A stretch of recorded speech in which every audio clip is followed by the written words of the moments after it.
Talk about something wonderful coming from a terrible darkness. I have suffered from migraines since the 7th grade, and for the longest time there was like nothing coming out of it other than, of course, the like endless agony, the nausea, the vomiting, and all the light sensitivity in the world. That I didn't understand it, and maybe I am just lucky to have gotten something out of that horribleness, but to the same end, like, maybe other people can benefit from this too. So as I mentioned, since the 7th grade, I have been suffering with migraines. And it wasn't until about like 2015 or so that I finally like realized maybe there's something like bigger here than what I think about.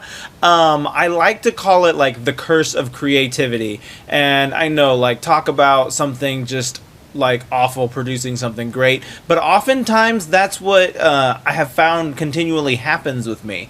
So I have found more often than not that when my migraines get to a point where they are like beyond medical help, like there is nothing that I can do medicine wise to help them, the only thing I can do is sit in a dark room. Oh, I'm so tired.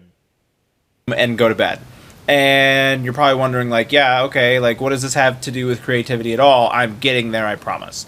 But, so anyway, whenever I go to bed with one of those uncurable migraines, the worst of the worst, the bad of the bad, and I almost always have very vivid dreams when I do so. And I never really took the time to interpret them or to understand them or figure out why they were happening. It was just like, for the longest time, a side effect of the migraines. And then some fateful night in 2015, I had one of these monstrosities of a migraines, went to bed, tried to shake it off, tried to do my thing, and I had this weird jumbled dream, and for whatever reason, I could not get rid of it. Like, it was here to stay, and no matter what I did or what I thought about, like, scenes of that dream kept playing in my mind. And so finally, like, I'd always at the time wanted to do something with writing. I'd always wanted to do something like with a novel or whatever, but just I've had so many ideas and they don't pan out for one reason or another, and you all know how that is. But for whatever reason, this dream and the scenes from this dream just kept playing over and over and over and over and over and over and over in my head, and I just could not get rid of them. So finally, I was like, you know what? I'm going to commit it to paper and see what happens. And it started out, the outline of my first novel, The Expedition of Hope, started out as basically scenes from this weird, vivid dream that I had with a migraine.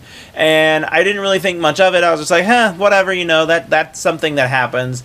But like the entirety of my first book, The Expedition of Hope, was built off of that vivid dream from the migraine. And so from there, I didn't really think much of it.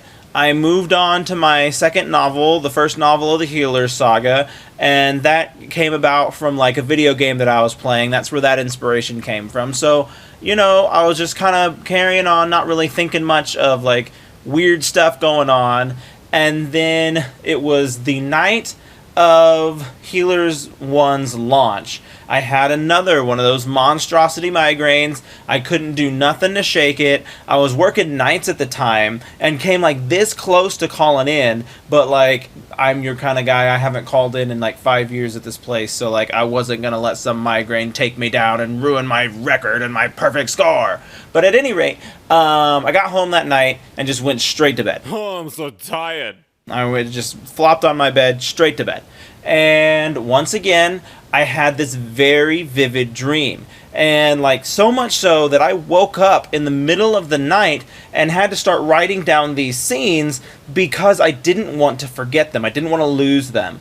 And so I wrote down the scenes, went back to bed, and then I came back to them the morning after, and once again, I had another solid outline for another novel. And it was at that point that I started to realize, like, okay, there's something going on here. Like, why is it that when I have these terrible, awful migraines that, like, I can do nothing about them? I just have to go to bed and just be done with it. And then I have these wild, bizarre, vivid dreams that always turn into full-length novels.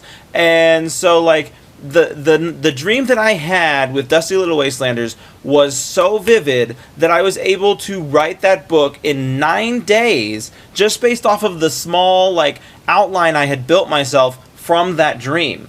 And that's kind of what I'm getting at here, is like making something of the dark and the dreary and the things that maybe we don't understand or we take for granted, but like consistently I have these migraines, I go to bed, and I wake up with these ideas. Yeah!